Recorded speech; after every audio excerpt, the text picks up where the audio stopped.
Hi Year 10s. So we've talked about finding the axis of symmetry. We're going to talk about something which is very related to that, and that is the vertex. If you have a look at this parabola, it's got a highest point over here. It's got a lowest point down here.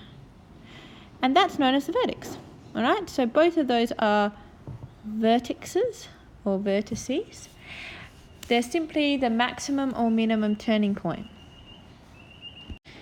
Now you'll notice that that vertex is actually in the middle of the parabola.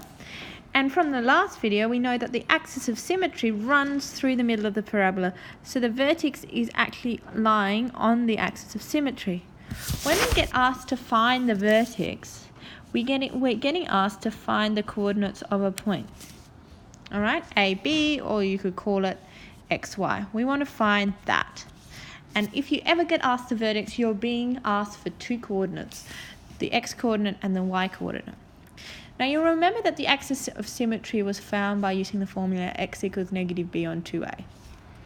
Alright, that was how we found the axis of symmetry. So we already know the x value because it lies on the axis of symmetry. The x value is negative b on 2a. So all we have to do is find the y value. So let's do an example of that. We've got the equation y equals 2x squared plus 3x, take 2. Now from that we know that a equals 2 because that's the number in front of the x squared, and b equals 3. So first we're going to find the axis of symmetry. The axis of symmetry, and this is how you can set it out. Axis of symmetry is x equals negative b, so negative 3 over 2 times 2, which equals negative 3 over 4. So we found the axis of symmetry, but we still haven't found the vertex because that's what we're being asked to do. So our second thing is to find the y coordinate. The y coordinate, so y is going to equal 2.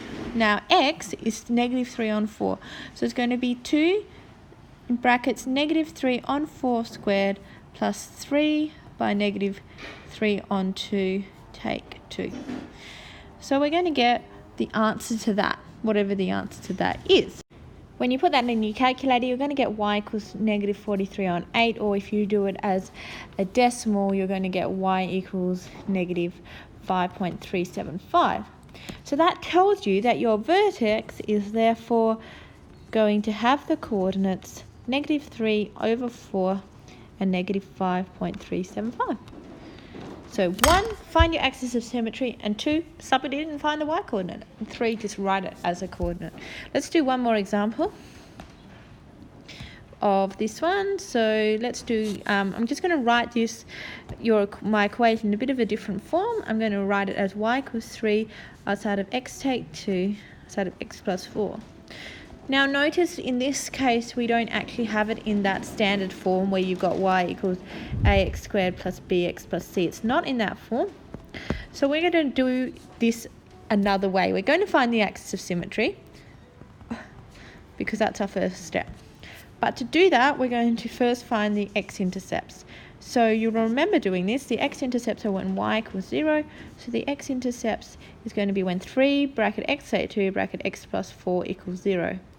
And in that case, x take 2 equals 0 or x plus 4 equals 0. That's from the null factor law, which we did a while ago. So therefore x equals 2 or x equals negative 4.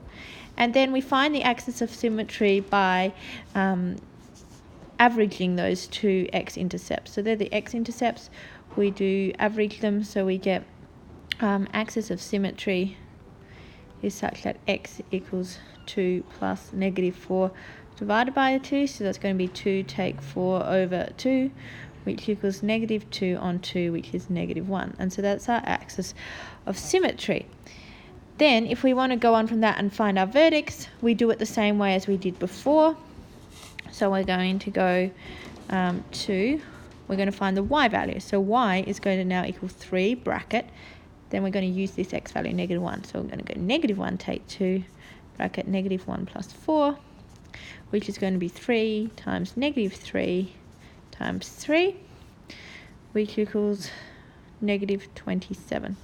So the final answer is, what is our actual vertex? Well, that's going to be the x value, which is the axis of symmetry, and the y value, which is negative 27.